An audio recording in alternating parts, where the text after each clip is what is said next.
Hello, welcome. I'm Jen, one of the guides with Footprints of London. While we're unable to get out on the streets to guide you in person, I've decided to bring the streets to you with some taster videos for some of my walks. In this first one, we'll discover the toil-infested ways of Victorian Clerkenwell as depicted in George Gissing's novel The Netherworld. This is George Gissing, an often overlooked Victorian novelist. He was a prolific writer, publishing 23 novels between 1880 and his death, aged just 46, in 1903. He writes about the underclass, the dispossessed, poverty, oppression, injustice, atmospheric but bleak, unremitting gloom. Best not to read if you're feeling depressed. The Netherworld was published in 1889 and follows the lives of several working class families living in the slums of Clerkenwell. This was an area Gissing had recently been exploring, as he explained in a letter to Thomas Hardy. I have something in hand which I hope to turn to some vigorous purpose, a story that has grown up in recent ramblings about Clerkenwell, dark, but with evening sunlight to close. Dark it certainly is, but is there evening sunlight? You'll have to read the novel and decide for yourself. The lives of most of the characters are summed up by the ranting of Mad Jack, one of the inhabitants of Shooter's Gardens, the slums at the heart of the novel. This life which you are now leading is that of the damned. This place to which you are confined is hell. There is no escape for you. From poor you shall become poorer. The older you grow, the lower shall you sink in want and misery. At the end there is waiting for you one and all a death in abandonment and despair. This is hell, hell, hell. Let's go in search of the Netherworld. The novel begins in the troubled twilight of a March evening 10 years ago. An old man, whose equipment and bearing suggested that he was fresh from travel, walked slowly across Clerkenwell Green, and by the graveyard of St. James's Church stood for a moment, looking about him. The burial ground by which he had passed was as little restful to the eye as are most of those discoverable in the byways of London. The small trees that grew about it shivered in their leaflessness. The rank grass was wan under the falling day. Most of the stones leaned this way or that, and certain cats and dogs were prowling or sporting among the graves. St. James's is Clerkenwell's parish church, completed in 1792, designed by local builder James Carr. It replaced an earlier church originally built for the nunnery of St. Mary in the early 12th century. So in Gissing's time, the church would have looked much as it does today, although the plane trees are now larger than they would have been a century or so ago, and the gravestones are arrayed around the edges, as like so many of London's former burial grounds, the churchyard is now a public park. The old man, Michael Snowdon, had returned from Australia with a great fortune which he intended should be used for the benefit of London's poor. He is searching for his granddaughter Jane to help him further his philanthropic ambitions. Sidney Kirkwood, who we might call a noble artisan, is also enlisted to help. He works in a jewellery shop in St. John's Square.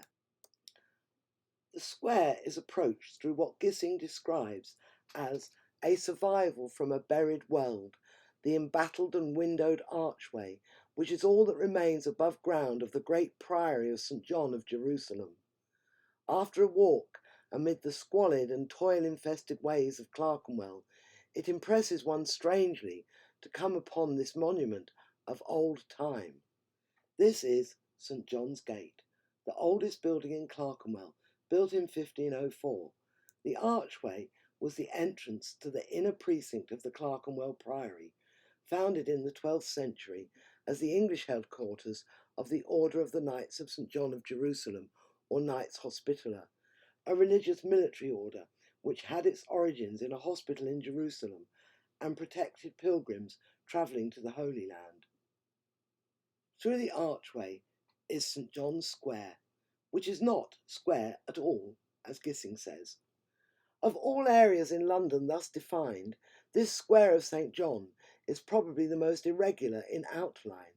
It is cut in two by Clerkenwell Road, and the buildings which compose it form such a number of recesses, of abortive streets, of shadowed alleys, that from no point of the square can anything like a general view of its totality be obtained. By the 1850s, when Clerkenwell Road was built, the square contained many industrial premises, such as clock making, for which Clerkenwell was renowned, furniture making, and jewellery. The picture shows the square as it would have looked around the 1920s. It was here that Sidney Kirkwood worked in the jewellery workshop of H. Lewis, working jeweller. Gissing describes the scene at the end of the day, and end of the working day. In the highways and byways of Clerkenwell, there was a thronging of released toilers, of young and old, of male and female. Forth they streamed from factories and workrooms, anxious to make the most of the few hours during which they might live for themselves. Go where you may in Clerkenwell, on every hand are multiform evidences of toil, intolerable as a nightmare. Here every alley is thronged with small industries. Workers in metal, workers in glass and in enamel, workers in weed, workers in every substance on earth, or from the waters under the earth, that can be made commercially valuable. Most of these workers lived locally, either in the slums for which Clerkenwell was infamous, or in the new model dwellings which were replacing them. The Farringdon Road buildings were built by the Metropolitan Association for improving the dwellings of the industrious classes in the 1860s. Gissing was not complimentary.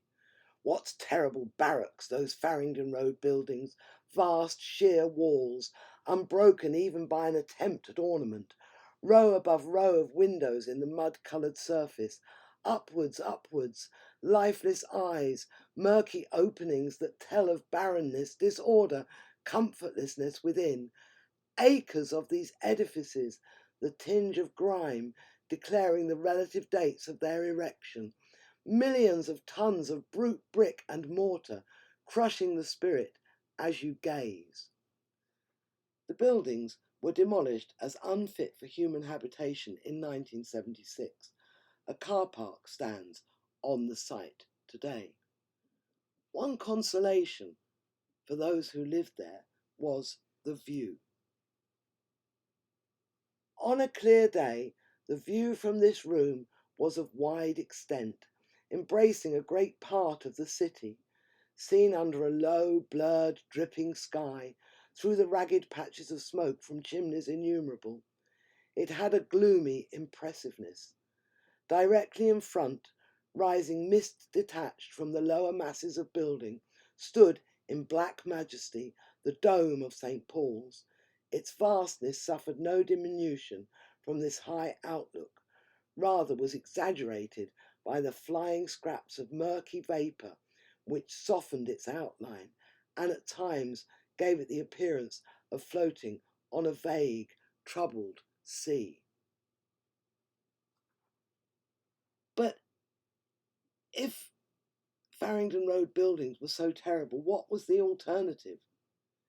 One is tempted to say that Shooter's Gardens are a preferable abode, says Gissing. Shooter's Gardens is the mouldering slum at the heart of Gissing's netherworld. It's the only location in the novel that can't be definitively identified. Perhaps Gissing used it as a pseudonym for the warren of slum dwellings nestling around Pear Tree Court, at that time one of the most notorious slums in Clerkenwell.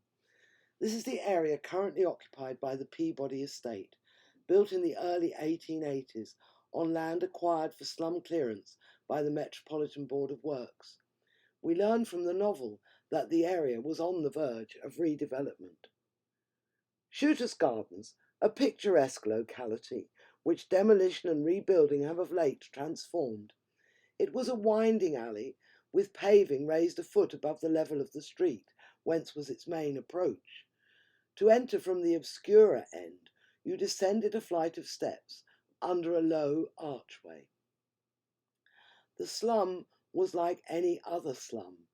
Filth, rottenness, evil odours possessed these dens of superfluous mankind and made them gruesome to the peering imagination. The inhabitants, of course, felt nothing of the sort. A room in Shooter's Gardens was the only kind of room most of them knew or desired. The majority preferred it, on all grounds, to that offered them in a block of model dwellings not far away. Here was independence, that is to say, the liberty to be as vile as they pleased. This winter was the last that Shooter's Gardens were destined to know. The leases had all but run out. The middlemen were garnering their latest profits. In the spring there would come wholesale demolition, and model lodgings would thereafter occupy the site.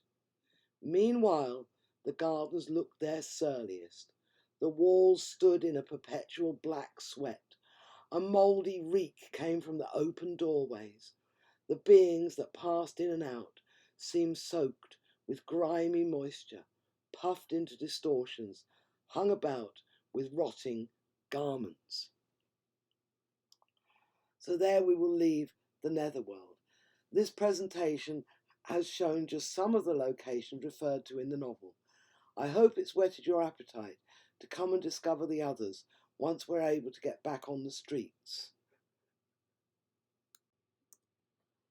My schedule of walks can be found on my Footprints of London profile page. As soon as we can get out there, it will be updated. So thanks for watching, and I hope to see you out on the street again soon.